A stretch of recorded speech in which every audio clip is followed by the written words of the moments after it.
अब शनि की महादशा आ गई, किस पे? बोले पैरों पे उतर गई। क्या हुआ? बोले किसी को बताया नहीं, भग गए, चले गए, बम्बई कलकत्ता चले गए। ऐसा होता ना, लोग भाग जाते हैं, फिर खोजो उनको, बड़े परेशान, फिर वहां पड़े मिले, वहां बीमार मिले, फिर वहां से उठा के लाओ। ऐसी घटनाएं संसार में घटती रहती। पंडित जी को बुलाया, महाराज क्यों इनका दिमाग ऐसा कैसे हो गया? उन्होंने पंचांग देखा, कुंडली देखी, अरे बोले पांव पर शनि उतरे आए थे और इतना ढैया चल रहा था कि जाने 7.5 चल रही थी, कौन की दृष्टि खराब थी, कौन कितने अंश पर ग्रह था, इसलिए ऐसा हो गया। अब महाराज जी यही प्रारब्ध भक्त के ऊपर आया, भक्त के पैरों पर शनिचर आ गए। अब गृहस्थी आदमी बेचारा, किसी को बताया नहीं उसने, अरे सब बेकार है, सब स्वार्थी हैं, कुछ नहीं है, कहीं कोई कुछ, चलो छोड़ो अब तो। छोड़ के वो कहाँ, वो अब बंबई कलकत्ता नहीं गया, वो कहाँ गया? भक्त के पैरों पर शनि आया तो सीधे वृंदावन चला आया, गिरिराज जी आ गया और बोले जाओ चूल्हे भाड़ में जाओ संसार, हम तो 108 गिरिराज जी की परिक्रमा करेंगे, लो। अब रोज परिक्रमा, एक सवेरे एक संध्या को परिक्रमा, मधुकरी मांग के खा लेता है। अब 2-2 परिक्रमा रोज करी तो 108 कितने दिन में होगी? हैं?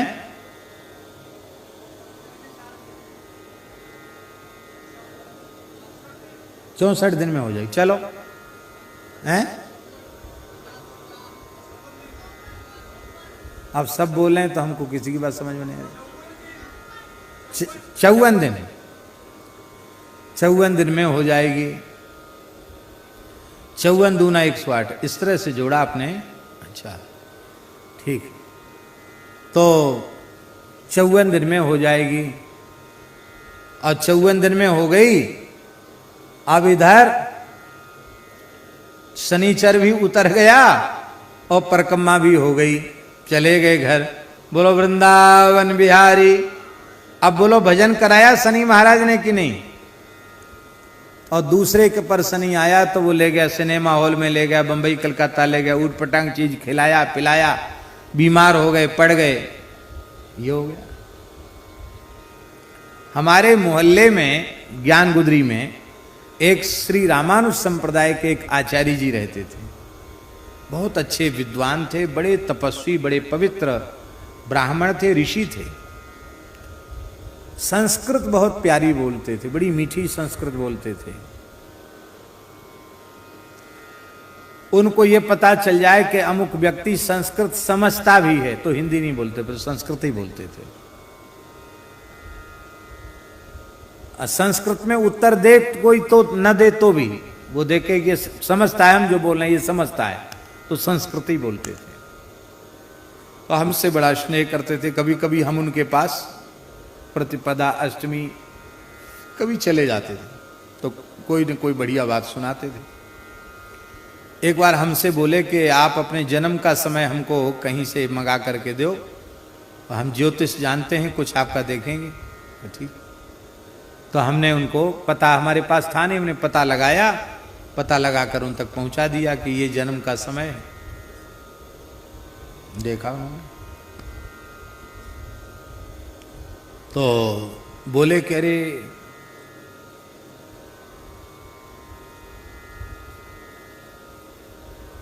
आपको तो अमुक तारीख से, अमुक तिथि से 19 वर्ष की शनि की महादशा आने वाली है। 19 साल की महादशा अलग होती ना ग्रहों की दशा।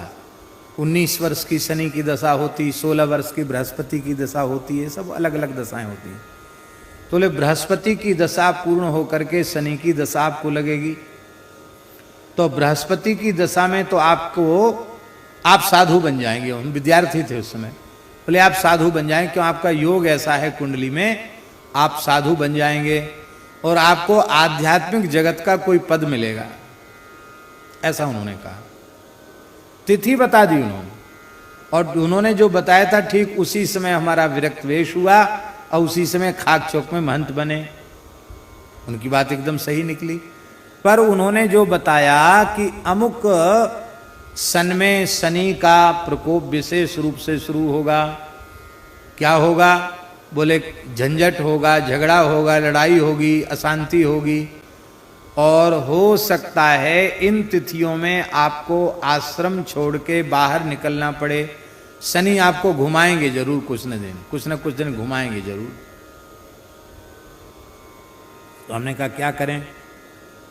तो बोले आप तो संध्या गायत्री करते ही हो, शन्नो देवी रविष्टा आप भवन्तु पीते संजोर विश्ववंतना वैदिक मंत्र है, इसको ब्याहतियों के सहित आप जप लो। तो और विद्यार्थी हो, किससे जपाओगे? खुद ही जप लो और थोड़ा एक महामृत्युंजय कर लिया करो, हो जाएगा ऐसे। और बोले राहु का भी जाने क्या है, उसका भी ऐसा कर लिया करो। कुछ 2-3 चीज बताई उन्होंने, और हमारे दिमाग में चक्कर घूमने लग गए। हमने पूज्य महाराज जी भक्तमाली जी से पूछा, महाराज जी बोले क्या क्या जपोगे? राहु का जपोगे कि केतु का जपोगे कि शनिश्चर का मंत्र जपोगे? अपना संध्या गायत्री करते हो, राम राम जप लो, जो होगा सो सब अच्छा ही होगा, अपने भगवान की शरण में है। अलग अलग कहाँ तक माला फेरोगे, तुम्हारी पढ़ाई कोई समय नहीं मिलता, ऐसा महाराज जी ने बोला। ये नहीं कहा उन्होंने कि तुम जप लो। बोले जो होगा सो सब अच्छा ही होगा, छोड़ के चले जाएंगे तो सब दुनिया ही छोड़ के चले जाना, स्थान छोड़ के चले जाएंगे, उसमें क्या गड़बड़ गजब हो जाएगा। उन्होंने ये समाधान कर दिया, हमारा मन हट गया। मैं कि चल जो होगा सो होगा।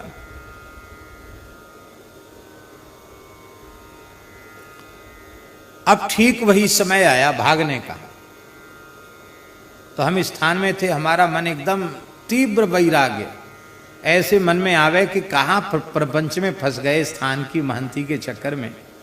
चलो छोड़ो, हटाओ। जमुना जी के किनारे किनारे अपने फक्कड़ होके विरक्त होके रहेंगे और खूब भजन करेंगे, ऐसे मन में खूब विचार जाएगा। अब महाराज से पूछें कैसे? तो एक दिन महाराज जी से हमने कहा, पूजा हम ही करते थे, तो हमने कहा महाराज जी हम जाएं? उन्होंने सोचा आरती के लिए जाने के लिए कह रहे, बोले हाँ जाओ। हमने कहा बहुत अच्छा हुआ, अनुमति मिल गई। तो जैसे खड़े थे तौलिया लगाए वैसे ही चले गए, ना 1 रुपया, ना जूता चप्पल, ना दूसरी लंगोटी, कुछ नहीं, चले गए, छोड़ के चले गए।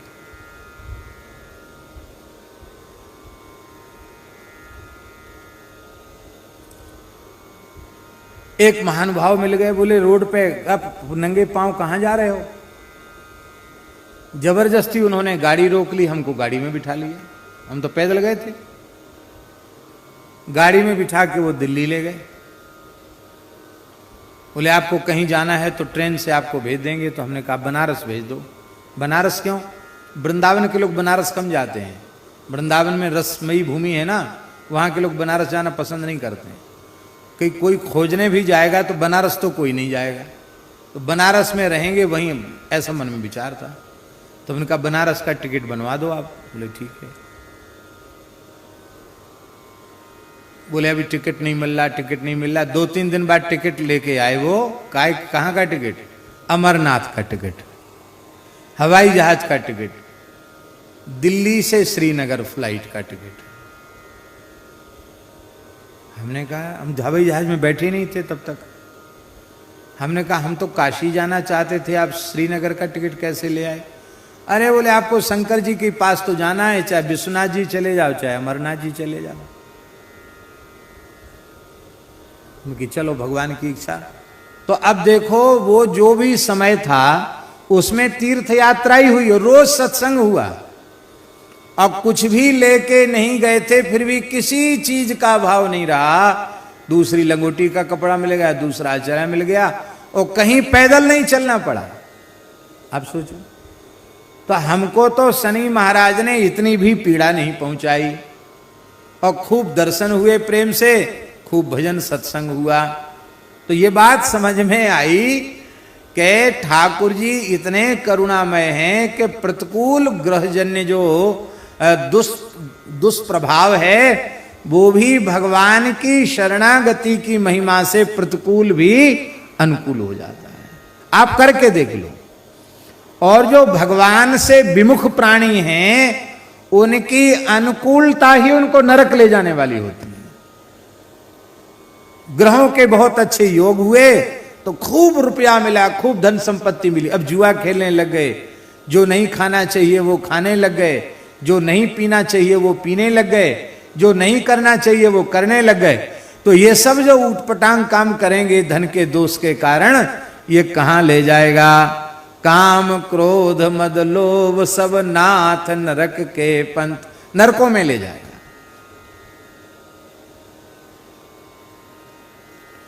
इसीलिए गोस्वामी तुलसीदास जी महाराज कहते हैं कि विधाता के द्वारा लिखा हुआ विपरीत प्रारब्ध भी राम नाम का तू स्वाभाविक जप करेगा तो प्रतिकूल प्रारब्ध भी तेरे अनुकूल हो जाएगा। अनुकूल तो अनुकूल है ही, प्रतिकूल भी अनुकूल हो जाएगा। हमारे महाराज जी सुनाते थे कि एक पंडित जी थे, ज्योतिष शास्त्र के बहुत बड़े विद्वान थे, त्रिकालदर्शी थे, एक प्रकार से होते हैं ज्योतिष के, ऐसे पंडित होते हैं।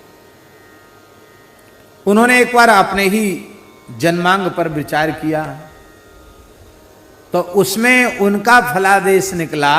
फलादेश निकलते हैं महाराज, भृगु संहिता नामक ग्रंथ है, उसमें भी इसी तरह के फलादेश निकलते हैं। अभी कुछ समय पूर्व की घटना है, आपने सुनी होगी, रेवासा महाराज सुनाते हैं। एक साधु वेशधारी ने, एक साधु ही नहीं, साधु ही समझो, उसने पूछा, बार बार पूछा पंडित, कारोई वाले पंडित जी से, महाराज जी हमारी मृत्यु कैसे होगी, ये बताइए हमारी मृत्यु कैसे होगी। वो बताना नहीं चाहते थे, लेकिन वो पीछे पड़ गया, बोले महाराज हमारी उम्र कितनी, हमारी मृत्यु कैसे होगी। उन्होंने बताया, बोले तुम्हारी रेल की पटरी से कट के मृत्यु होगी, ऐसे ऐसे होगी। पूरी घटना बताई उन्होंने, और जैसी घटना बताई थी वैसी ही घटना घटी, और रेल की पटरी से साधु कट गया। रेवासा महाराज कहते हैं हमको तो पहले कमजोर विश्वास था, पक्का विश्वास हो गया, भैया पंडित जी तो त्रिकालदर्शी हैं, जो कह देंगे सो ही हो जाएगा। वो कह क्या देंगे, उनकी पोथी में जो लिखा निकलता वही होता है। तो ऐसे ही वो भृगु संहिता के विद्वान थे, उन्होंने कहा हमारा तो ऐसा योग आ रहा है कि राजा हमको पकड़वा लेगा, गिरफ्तार कर लेगा राजा, और झूठा कोई अभियोग हमारे ऊपर चरित्र का लगेगा, और उससे राजा इतना रुष्ट हो जाएगा कि हमारी सारी संपत्ति कुड़क कर लेगा, छीन लेगा, और हमको देश निकाला दे देगा। तो कैसे देश निकाला देगा? बोले गधे पर बिठाकर, काला मुंह करके, जूतों की माला पहना के, और झाड़ुओं से पिटाई करते हुए नगर से बाहर निकालेगा। ये सब निकल आया पोथी में, ऐसे होगा ऐसे होगा। अब तो वो घबरा गए कि मेरी इतनी प्रतिष्ठा है, मेरी इतनी मान्यता है, और मेरी तो प्रतिष्ठा ही चली जाएगी, हाय हाय क्या करें। तो वो एक संत के आश्रित थे, वो गुरु जी के पास चले गए। ऐसे समय में गुरुओं की जरूरत पड़ती है। बोले महाराज हम शरण में हैं, हमें अपने शास्त्र पर बहुत भरोसा है, ये होता जरूर है, पर हम ये नहीं समझ पा रहे हैं, ज्योतिष में प्रतिकार भी है कि ये आने वाला, ये होने वाला है, तो क्या करें उससे ये इसका दुष्प्रभाव कम हो जाएगा या कुछ बदल जाएगा, ऐसा भी है। नहीं तो अनुष्ठान जप दान आदि की फिर तो क्या महिमा रहेगी, ये भी है। लेकिन हम ये समझ रहे हैं कि ये इतना प्रबल ग्रह योग आया है कि हमको ये अपमान भोगना ही पड़ेगा, तो आप ही कृपा करके हमको कुछ बताओ जिससे हम इस संकट से बच जाएं। तो उनके गुरुजी ने कहा कि हम बता तो सकते हैं, पर तुम मानोगे नहीं। मानेंगे नहीं महाराज, आप हमारे ऊपर विश्वास नहीं। बोले हाँ, पढ़े लिखे लोगों पर कम विश्वास होता है, उनकी बुद्धि में तर्क वितर्क ज्यादा होता है, नहीं महाराज, अब तो हम बिल्कुल मानेंगे, आप जो कहोगे सो ही मानेंगे, बस ये हमारी विपत्ति दूर होनी चाहिए। तो उन्होंने कहा तुम ज्योतिष का काम बंद कर दो कुछ समय के लिए। ये घटना 4 महीने के भीतर घटित होनी है ना? हाँ, 4 महीने के भीतर। तो तुम 6 महीने का मौन होकर राम नाम जप का अनुष्ठान ले लो। 6 महीना हम किसी से मिलेंगे नहीं, अपने ही घर में रहकर अहर्निश राम नाम का जप करेंगे, बस ये निश्चय कर लो। ठीक है। अब महाराज उन्होंने ज्योतिष का काम बंद कर दिया, पंडिताई का काम छोड़ दिया और प्रेम से वो भजन करने लग गए, राम राम करने लग गए। और आर्त व्यक्ति जब भजन करता है तो उसमें तीव्रता थोड़ी अधिक होती है, खूब तीव्रता से भजन करने लगे, बड़ा सुख मिला, बड़ी शांति मिली। अब महाराज जी जैसे ही वो समय आया, कौन सा समय?